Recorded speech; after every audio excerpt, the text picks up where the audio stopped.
Bonjour, Naomi Abenelon. Je vais vous raconter mon histoire. Je suis née dans une famille polygame. Mon père avait plusieurs femmes et ma mère était sa première épouse. Enceinte de moi, ma mère a eu toutes les difficultés du monde à mener sa grossesse à terme. Mais grâce à Dieu, j'ai vu le jour. Une fois née, les médecins lui annonça que je suis asthmatique grave. Toute sa famille, ses oncles, ses cousins, ses tantes, lui conseillèrent de se débarrasser de moi dans la forêt parce que tout le monde était persuadé que j'allais mourir. Mais maman tint le coup et avec tout son amour, j'ai grandi. À l'âge de 6 mois, j'ai eu une inflammation intestinale et je fus conduite à l'hôpital. On m'opéra de toute urgence. On me sauva la vie. Les médecins venaient voir maman pour la féliciter et lui dire que j'étais le premier bébé sauvé par cette maladie. J'ai grandi et maman se sépara de mon père dont j'ai vécu sans ma mère. Je grandis dans une famille aimante avec un père, mes frères, mes sœurs. Je passais la plupart de mon temps à l'hôpital. Je continuais mes études comme je pouvais. À l'âge de 7 ans, je fis la rencontre de Jésus. Et il me rassura en me disant que j'avais ma place sur terre et que j'étais venue pour une mission bien plus précise. Cela me rassura. Cela me permit de grandir en toute quiétude.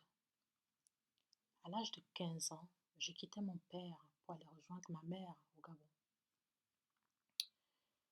J'arrivais là-bas dans un lycée où de plus en plus de jeunes filles tombaient enceintes par ignorance et étaient obligées d'arrêter leurs études. J'ai pris sur moi de monter une banque alimentaire pour permettre à certaines d'entre elles de pouvoir faire du commerce et surtout de s'occuper d'elles et de leurs bébés. Cela se passa plutôt bien. C'est à partir de ce jour-là que je compris ma mission sur terre, aider les autres, à donner un chemin, à donner de l'espoir, à leur dire de ne jamais baisser les bras parce que Dieu est toujours avec nous, l'univers est avec nous. Rien ni personne ne peut prévoir si nous allons vivre ou mourir. Rien ni personne ne peut nous ôter ça. Je viens aujourd'hui vous dire, ayez foi en vous. Aimez-vous. L'amour est la chose la plus puissante qu'on peut s'offrir à soi-même et après aux autres. Aidez les uns sans aucune ambiguïté. Rendez service, mais d'abord aidez-vous vous-même. Je parle particulièrement aux femmes, parce que c'est elles qui m'intéressent particulièrement. Nous sommes une bénédiction sur cette terre. Dieu nous a mises là parce que nous devons être là. Ne jamais accepter que quiconque te rabaisse, te méprise, te sous-estime, te traite pour moins que rien. Parce que la seule personne qui connaît ta destinée, c'est l'univers, c'est ton Dieu. J'ai perdu mon père il y a 6 ans de cela. Et je fus effondrée. Et dans cette perte, j'ai découvert dans cette douleur que ma famille, qui était tellement idéale à mes yeux, ne l'était pas. Je traversais et je traverse toujours des moments difficiles, mais Dieu a toujours été avec moi.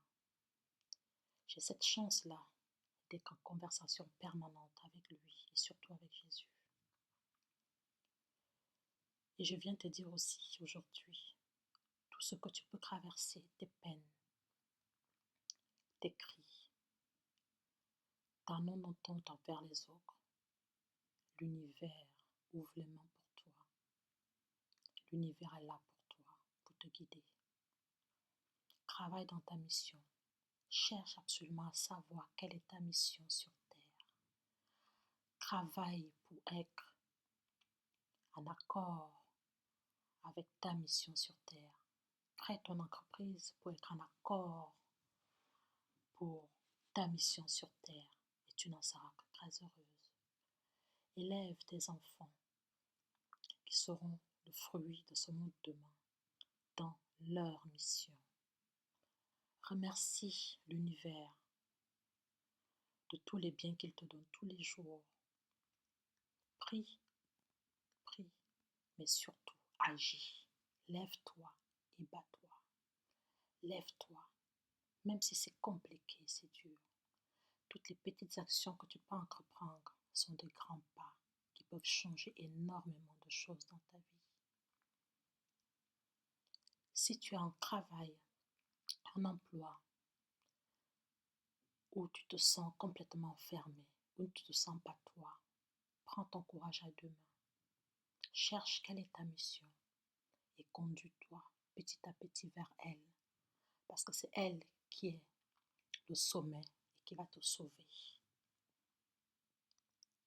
Reste, écoute-toi, écoute ton cœur, écoute les messages que l'univers t'envoie. Oui, parce que l'univers nous parle à nous tous. Il n'y a pas des personnes réservées sur Terre pour l'entendre. Sauf que nous, on oublie ou on ne veut pas écouter ce que l'univers nous envoie comme message parce que c'est là. Souvent on n'est pas bien ou en frein le pourquoi nous devons faire certaines choses.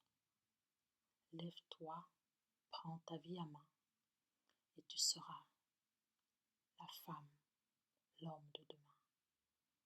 L'univers, le monde a besoin de toi. Le monde t'attend. Soyez bénis.